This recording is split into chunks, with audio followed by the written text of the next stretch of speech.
Hello, friends, and welcome to Take Two for this Wednesday, the 30th of July, 2025. I'm Jeannie, and I'm so glad you've decided to come along for the ride on this home day.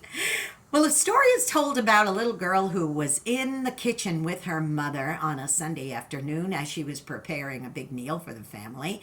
And she noticed that her mother was cooking some ham, and she had sliced the sides off and put it in the pan and then put it in the oven. And she said, "Mommy, why did you slice the sides off of the ham?" And she said, "Well, because that's the way my mother always did it, so that's the way I do it." And she said, "Well, why did Grandma slice the sides off the ham?" She said, "Well, why don't you ask her?" She's in the living room. She was eating with them that day. She said, "Grandma," she said, "can you tell me why you slice the sides off the ham before you put it in the oven?"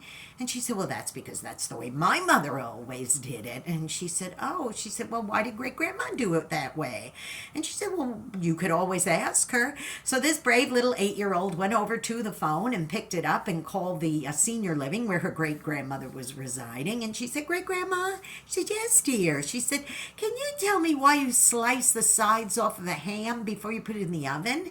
And she said, "Well, let me think a minute." And she said, "Oh, yes." She said, "That's because I only owned one pan and it was never big enough to fit the ham, so I had to slice the sides to get it in the oven." Isn't it funny how we do things out of habit and tradition when we don't even know what the origin of it is or why we're even doing it? You see, obviously, the great-grandmother had to do it that way because she only had the one pan, but her daughter and granddaughter could have very easily just gotten bigger pans and done it themselves, but because that's the way that she did it, they followed suit. And quite often, a lot of times in our lives, we follow suit with things like that simply out of tradition and out of habit when we don't even know why we're doing it. We don't know why we're voting for this candidate or why we are shopping at this store or why we go to this church. We do it simply because that's the way my mother did it, that's the way my father did it, that's the way my grandparents did it, and that's the way I'm going to do it. And a lot of times people don't think for themselves. They do it just simply because that's the way you do it, when in fact there are other ways to do things as well. You know, this is what I'm going to encourage you, boys and girls. There's nothing wrong with doing things out of tradition, of course. There's, we always had Sunday dinner together, or things like that. That's fine. Of course, when it's harmless, that's perfectly fine.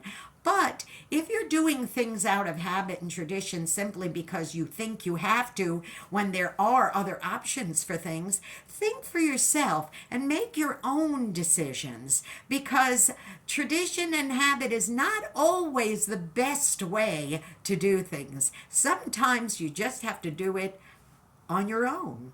Now go out and be a blessing to somebody today, because you may end up being the only one who is. Now that's a habit and tradition that I could live with, being a blessing to somebody. Don't forget to subscribe to this YouTube channel if you haven't done so already. Jeanne Sigler, JeanneSigler. Hit the subscribe button, the notification bell. Give me a thumbs up. Always helps with those algorithms. And don't forget to also please follow me on X. It's at Jeannie NY Woman, the little @ sign JeanneNY Woman, and hit follow, and make sure you tell a friend, okay? Hey, please tune into my radio program Through the Eyes of a New York Woman every Saturday on ultimateoldiesradio.com at 8 Central, 9 Eastern, AM and PM, and then also an encore presentation on oldies700.com on Sundays at 4 Central, 5 Eastern. That's oldies700.com. You be blessed, take care, and one habit that I really hope you continue is tuning in to this Take Two. I love you. See you next time. Bye-bye.